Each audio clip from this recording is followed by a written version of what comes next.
Hey everyone, welcome back to Corporate Decoder, the place where we decode the language of business. Today we're diving into a Schedule 14A filing, which means we're talking proxy statements. Get ready because this one's got a plot twist involving director elections and a possible change of control. Could be a wild ride. This document is a proxy statement from the Chef's Warehouse inviting stockholders to their annual meeting in May. They will be discussing a few key items. The most important seems to be electing directors.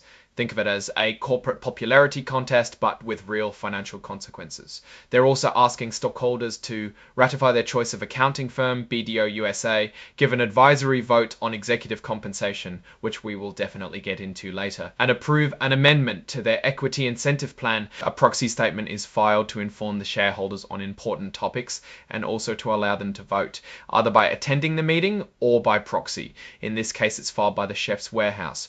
Let's skip over to the highlights for the meeting. The main event is electing 9 directors.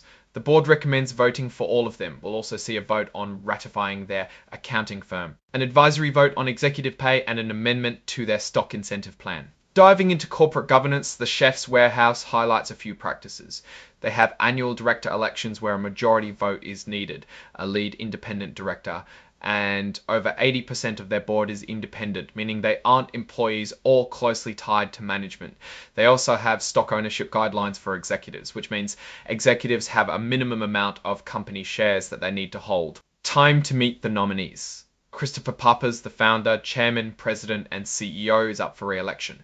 John Pappas, also a founder, is the vice chairman and chief operating officer. Then there's a slate of independent directors: Ivy Brown, Stephen Goldstone, Alwyn Lewis, Lester Owens, Richard Peretz, Deborah Walton-Russin, and Wendy Weinstein. Before we dive into company direction, it's important to see who owns a big chunk of the shares. Christopher Pappas owns about 7% of the shares, which is not a lot. BlackRock owns 13%, the Vanguard Group owns 6.6%, and Wellington Management Group has 5.5%. It's pretty diversified, which means everyone needs to agree on the same direction for the company to move properly. Now, there are a few related party transactions to note. The company leases a distribution facility from an entity owned by the Pappas brothers. This could potentially be a conflict of interest, but it's disclosed here. They also employ family members of the Pappas brothers and have hired a company owned by Mr. Pappas' sister-in-law.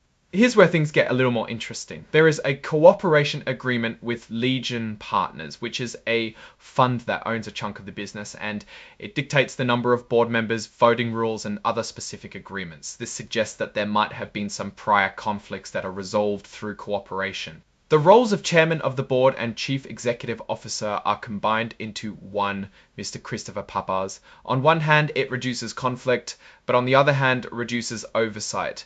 To combat this risk, they also maintain an independent lead director. Diving into executive pay, a large portion of the executive's pay is tied to performance. There is a performance-based annual cash incentive program and a long-term equity awards. The goal here is to incentivize the team to really get the company running well. For example, CEO Christopher Pappas has a target annual incentive of over $1 million. The annual cash bonuses are tied to something called ABAT Day, which is basically adjusted earnings before interest, taxes, depreciation, and amortization. It gives investors a good idea of how a company is performing financially without any outside influence.